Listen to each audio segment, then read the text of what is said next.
Hi, I'm Spencer Hamann, here with Classic Violins to talk to you today about how to change a string. Changing strings is normal maintenance for a violin, but something that many competent players might feel a little bit worried about attempting themselves. It's a very simple process, as long as you keep a few things in mind, and I'll show you today how I like to do it. First, we need to start by removing the old string, in this case, the A string of this violin. To do so, we simply turn the peg as if we were tuning the string flat until the string has been removed from the peg end.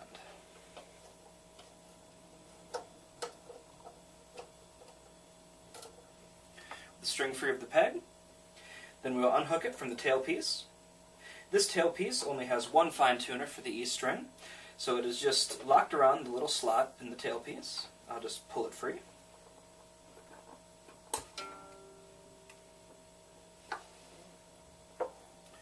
Now, we'll install the new string. To start with, we insert the ball into the tailpiece, just the way the old one was. And before we tighten the string and finish tightening it, it's important to lubricate a couple of key contact points. The string makes contact with the nut and with the bridge, and so these points should be somewhat slippery to not only prolong the life of the string, but to make tuning a little bit easier. This will also help keep from the string putting too much pressure on the bridge to pull it over. I'll just use a normal number 2 pencil, sharpened to a nice point, to scratch a little bit of lead on the string groove on the bridge,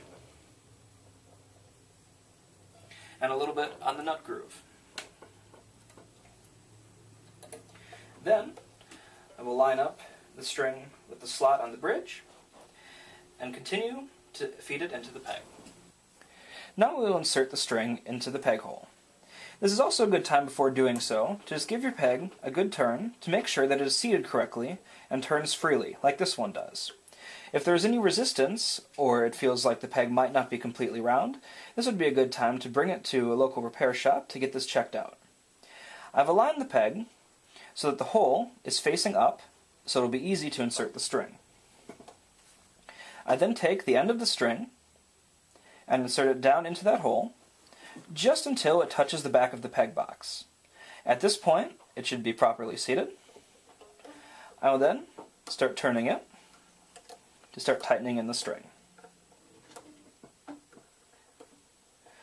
I will turn a few times, going away from the peg head, and then I will shift my hand over to the peg head side and continue turning so that the string actually crosses over itself, as you can see there, like a little X. This helps anchor the string and make sure that it is securely fastened around the peg hole so that it cannot slip out in the future.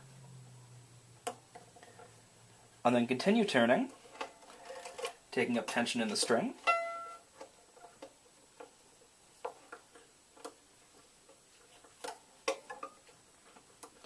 making sure that I'm also careful that it is lining up correctly with the bridge.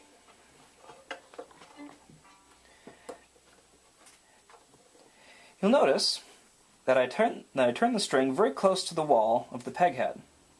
This helps apply equal force to the entirety of the peg so that as it sits in the hole, tension and force is applied equally to aid in tuning and also grip. And that's what I would do to change a string.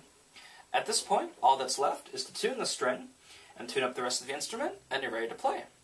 If you need to replace multiple strings, or sometimes an entire set of strings, the process would be the same for each string, but it's very important to make sure to only undo one string at a time.